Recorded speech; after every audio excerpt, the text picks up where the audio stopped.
So I don't want to, rain on the parade or anything, but we have to come down to earth and realize what we're facing moving forward.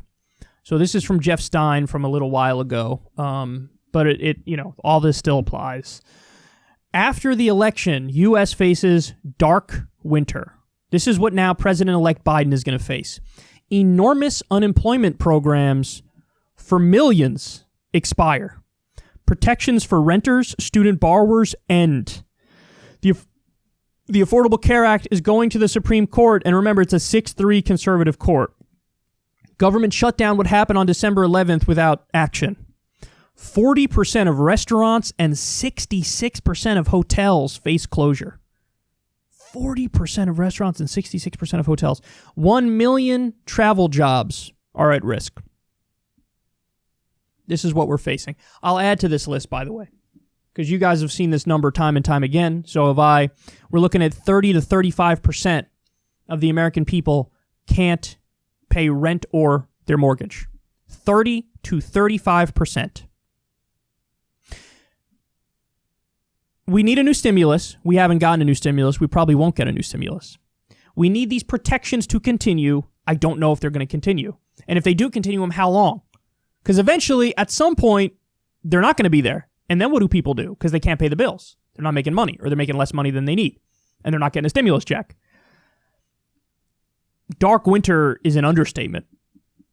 It could be the darkest winter of all time. Again, we're looking at an economic situation that it doesn't rival the 2008 subprime mortgage crisis and Great Recession. It rivals the 1929 stock market crash and the Great Depression.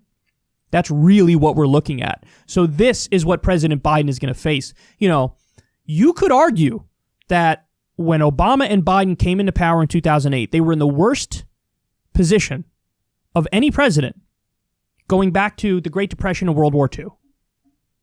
They were in the worst position. But now Biden is inheriting something that's significantly worse than that. Significantly worse. Now, my fear is, I hope I'm wrong. You have no idea how much I hope I'm wrong. My fear is Biden is approaching all of this more like he's a normal president for a normal time. And it's 1992. And, his whole philosophy and ideology and mindset is, I'm going to work with Republicans. I'm going to triangulate.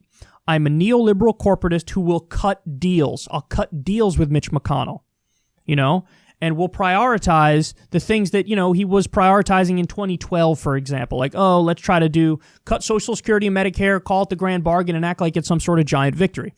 I get the sense, based on everything Biden said, how he ran his campaign, I get the sense he really is going to treat this like a normal presidency for a normal time.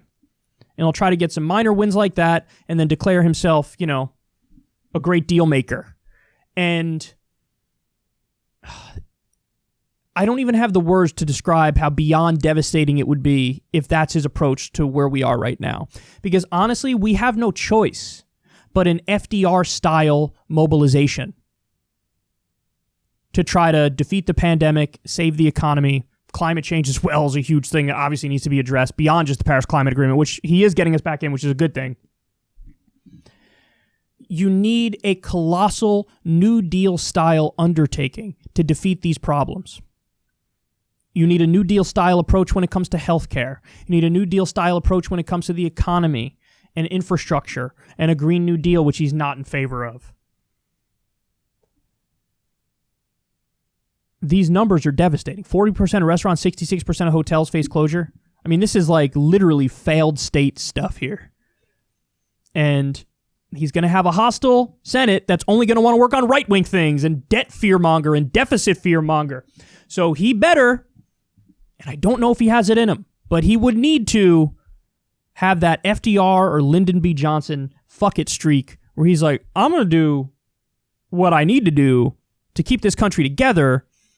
And if that means packing the court, doing executive orders on anything and everything, and making the Republicans take me to court to try to slap them down.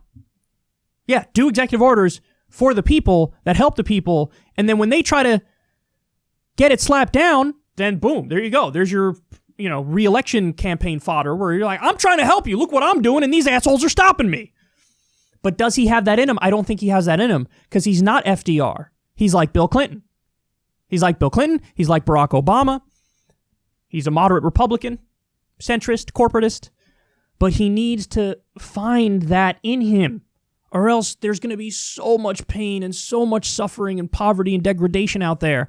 And this is my fear, guys. My fear is he doesn't really get how bad it is and where we are, and that we don't have a choice but to be like FDR. We don't have a choice but to do a New Deal. We don't have a choice but to really aggressively tackle these immense problems that we have. I hope I'm wrong. I hope he does recognize this and he does act and he does the right thing. But I do think it's a very naive thing if you believe that that's what he's going to do. I do think that's really naive. For the love of God, Joe, prove me wrong. For the love of God, Joe, be like FDR. Get that executive order pen ready. Because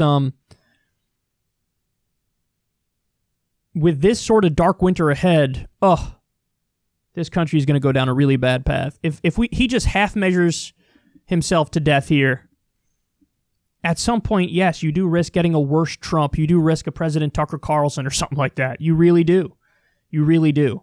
So stop playing the stupid Washington game. Stop triangulating or being a new Democrat, splitting the difference, being the centrist, being middle of the road. The time is now for radical change because people are really suffering and it's only going to get worse.